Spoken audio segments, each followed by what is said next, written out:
মাঝে মাঝেই নড়ে উঠছে পৃথিবী, কম্পন হচ্ছে পৃথিবীর কোনো কোনো অঞ্চলে, কোথাও আতঙ্ক, কোথাও আবার ধ্বংসযজ্ঞ, যাকে বলা হয়ে থাকে ভূমিকম্প। বাংলাদেশ জুড়ে এখন ভর করেছে এই ভূমিকম্প। পবিত্র কোরআনের অর্ধেক বলা হয়েছে সূরা জিলজালকে। এ সম্পর্কে সাহাবী হযরত আনাস ও ইবনে আব্বাস রাদিয়াল্লাহু তাআলা আনহু থেকে বর্ণিত, রাসূল সাল্লাল্লাহু আলাইহি ওয়াসাল্লাম সূরা জিলজালকে কোরআনের অর্ধেক, সূরা ইখলাসকে কোরআনের 1/3 এবং সূরা কাফিরুনকে কোরআনের 1/4 বলেছেন।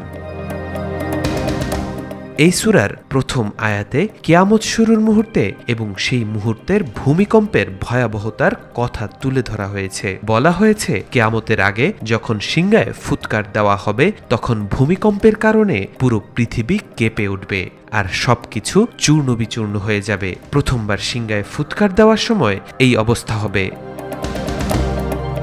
পরের আয়াতে দ্বিতীয় ফুৎকারের পরিস্থিতি বর্ণনা করা হয়েছে এবং বলা হয়েছে, দ্বিতীয় ফুৎকারে মাটির নিচে যত মানুষ দাফন আছে তাদেরকে এবং খনিজ পদার্থ ও গুপ্তধনগুলোকে জমিন বাইরে বের করে এনে ফেলে দেবে এবং যাবতীয় মৃতকে বের করে হাসরের মাঠের দিকে চালিত করবে। কোন কোন মুফাসসিরের মতে সোনা, রূপা, হীরা, মণিমাণিক্য এবং অন্যান্য যেসব মূল্যবান সম্পদ ভূগর্ভে সঞ্চিত রয়েছে সেগুলোর বিশাল বিশাল স্তূপও সেদিন জমিন উগলে দেবে। পরবর্তী আয়াতে বলা হয়েছে, ফুৎকারের পর মানুষ পুনরায় জীবন লাভ করে চেতনা ফিরে পাবার সাথে সাথেই প্রত্যেক ব্যক্তির প্রথম প্রতিক্রিয়া এমন হবে যে এসব কি হচ্ছে, এটা যে হাসরের দিন, এ কথা সে পরে বুঝতে পারবে।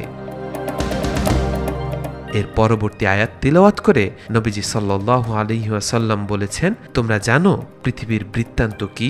সাহাবীগণ বললেন, আল্লাহ এবং তার রাসূলই ভালো জানেন। নবীজি সাল্লাল্লাহু আলাইহি ওয়াসাল্লাম বললেন, তার বৃত্তান্ত এই যে নারী অথবা পুরুষ এই মাটির উপর যা কিছুই করছে এই মাটি তার সাক্ষী দেবে আর বলবে, অমুক অমুক ব্যক্তি অমুক অমুক দিনে অমুক অমুক কর্ম করেছে।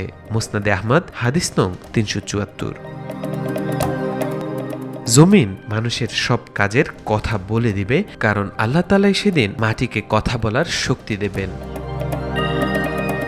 তৌফিকুল ইসলাম, আজকাল।